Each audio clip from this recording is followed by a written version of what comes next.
In a nutshell, what is Arctic Sentry?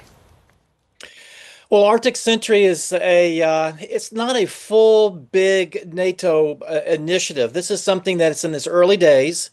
It's going to be start off small. It's going to be more of a surveillance kind of thing where NATO is going to try to have a better idea of what's happening in the Arctic area, particularly Greenland, but not just there. This is something that they've just announced, and we're going to have to see how it goes. But Greenland will certainly be the focus. And then you're right, it did help solve some of the predicament that Donald Trump got himself into in terms of warning about invading Greenland. So, apart from Greenland, what are some of the other motivations as to why this has been announced by NATO? Well, I think there's been a growing recognition with, particularly with the climate change and the melting sea ice in the Arctic area, that there is a lot more Chinese and Russian interest in gaining influence, whether it's in Iceland or in Greenland or wherever in the Arctic, because there's a new seaway above Russia that China is going to want to use, and it's be a cheaper way to get Chinese goods to Europe. And so that new seaway goes right down past Norway and Greenland and Iceland. And so there's now a bit of a skirmish going on as China tries to get influence there, and the Russians as well on Svalbard. So it's a new chapter for NATO.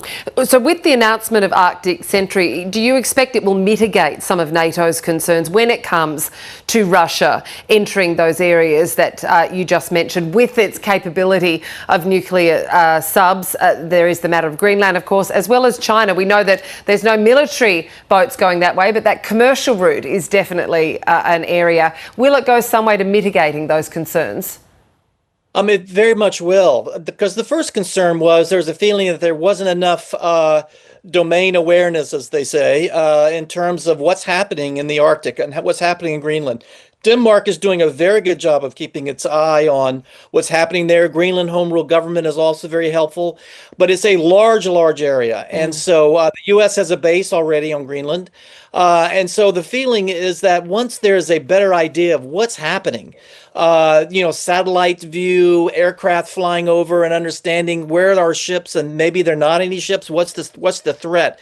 NATO will be able to better understand what it needs to actually do up there in terms of maybe a new facility, maybe hosting drones up there, working with Denmark and Greenland, home rule about maybe stationing a small headquarters there. I mean, this is a guess of mine. So I think this is the first step in trying to put their arms around just what the situation is in the Arctic these days. And how different might the Arctic look there? You mentioned, potentially new headquarters or facilities, drones, etc. How different might the Arctic Circle look? Where could these facilities or amassing of troops be? Is it really around that Cap of the North?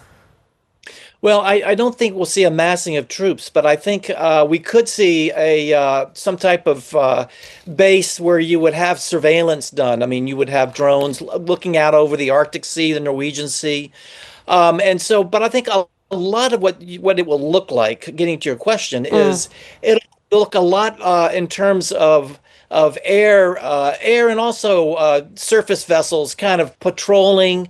Looking at what's going on. We've always had submarines going up there under the ice and doing what submarines do. But the Russians have a very large base up there on the Kola Peninsula, way above North Norway. So there's always trying to keep an eye on what the Russians are doing. And then on Greenland, that's where the Chinese are very interested in getting into the rare earths that are there. And so this might look like also businesses trying to establish a mining capability on Greenland as well, working with home rule and working with Denmark as well. You mentioned businesses there. This announcement of this group, Arctic Sentry, comes as EU leaders are meeting. They're meeting predominantly on business grounds. Was this addressed at all overnight when those leaders met?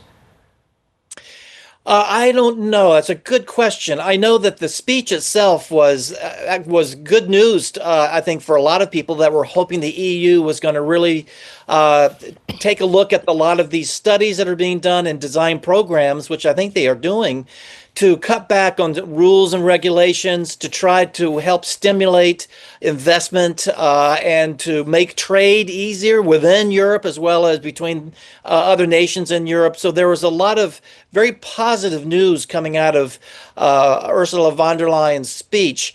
And I think this is just another sign of European business that is reacting to what Donald Trump is doing in terms of tariff issues and trade policies where there's problems. The EU is trying to say we've got to be more independent in terms of how we go about our economy, how we go about our finances and helping to spur investments in Europe. And certainly Greenland could be part of that.